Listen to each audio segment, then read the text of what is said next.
आंध्र प्रदेश की जमीन ने ऐसा खजाना उगला है जिसने सिर्फ वैज्ञानिकों को नहीं बल्कि पूरे देश को चौंका दिया है।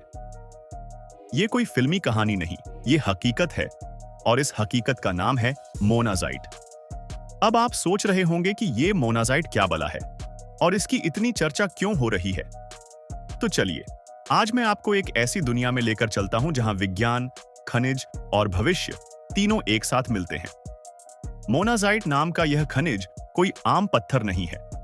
इसे आप यूं समझिए कि ये धरती के गर्भ में छुपा वो रासायनिक खजाना है जो आधुनिक टेक्नोलॉजी का आधार है। कंप्यूटर, मोबाइल फोन, इलेक्ट्रिक गाड़ियां, सैटेलाइट, मिसाइल सिस्टम और यहां तक कि आने वाले समय के न्यूक्लियर रिएक्टर, इन सब की नींव इन्हीं रेयर अर्थ मटेरियल्स पर टिकी होती है और मोनाजाइट में वो सभी तत्व मौजूद हैं। मोनाजाइट में जो सबसे अहम तत्व है वो है थोरियम। अब आप पूछेंगे, थोरियम में क्या खास बात है? तो सुनिए, थोरियम वो ऊर्जा है जो आने वाले कल को रोशन करेगी। यह पारंपरिक यूरेनियम से भी ज्यादा सुरक्षित, टिकाऊ और पर्यावरण के लिए कम खतरनाक होता है। और सोचिए जरा, जब पूरी दुनिया थोरियम पर रिसर्च कर रही है, तब भारत के पास ये पहले से ही मौजूद है और अब आंध्र प्रदेश में उसका भंडार मिलने का मतलब है हमारी ताकत और भी बढ़ गई है। ये मोनाजाइट कहां मिला? तो इसका जवाब है आंध्र प्रदेश के श्रीकाकुलम और विजयनगरम जिले।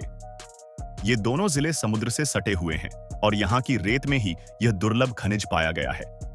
भूवैज्ञानिकों की माने तो यहाँ लाखों टन मोनाजाइट मौजूद है और इसकी गुणवत्ता भी बेहतरीन है।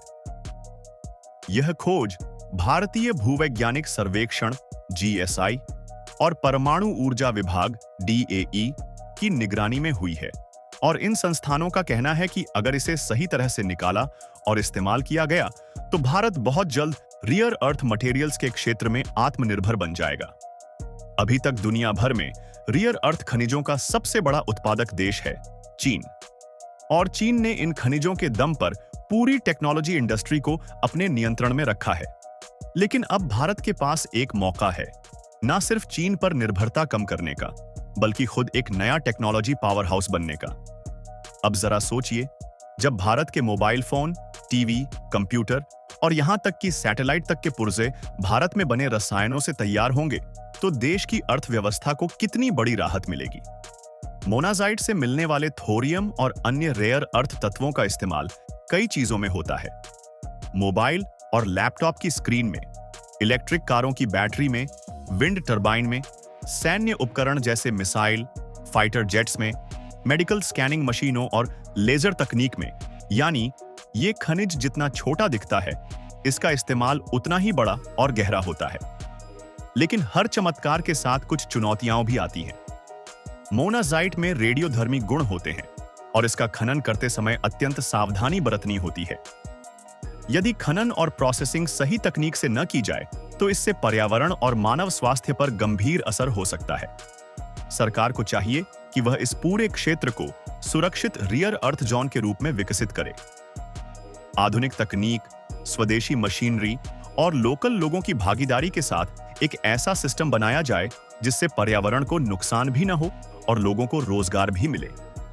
अब सवाल उठता है कि आगे क्या? भारत सरकार इस खोज को लेकर बेहद गंभीर है। रक्षा अनुसंधान, अंतरिक्ष तकनीक, इलेक्ट्रॉनिक्स और न्यूक्लियर ऊर्जा, इन सभी क्षेत्रों को इस खोज से एक नई दिशा मिलेगी। भारत अब केवल खपत करने वाला देश नहीं रहेगा, बल्कि उत्पादन और निर्यात करने वाला बड़ा केंद्र बन सकता है। और अगर हम इसे सही दिशा में ले जाते हैं तो भारत अगले 10 सालों में चीन को टक्कर देने की स्थिति में आ सकता है। इसका मतलब होगा अरबों डॉलर की विदेशी कमाई, लाखों नौकरियां, ग्रामीण क्षेत्रों का विकास और मेक इन इंडिया का असली सपना। आंध्र प्रदेश के श्रीकाकुलम और विजयनगरम जैसे इलाके, जो अभी तक देश के नक्शे पर सिर्फ पर्यटन या कृषि के लिए जाने जाते थे, अब वैज्ञानिक और औद्योगिक क्षेत्र में भी चमक सकते हैं। तो दोस्तों, अगर आपको ये जानकारी पसंद आई हो और आप चाहते हैं कि हम ऐसे ही और ज्ञानवर्धक, देश से जुड़ी विज्ञान आधारित कहानियां आपके लिए लाते रहें, तो हमारे चैनल को सब्सक्राइब जरूर करें।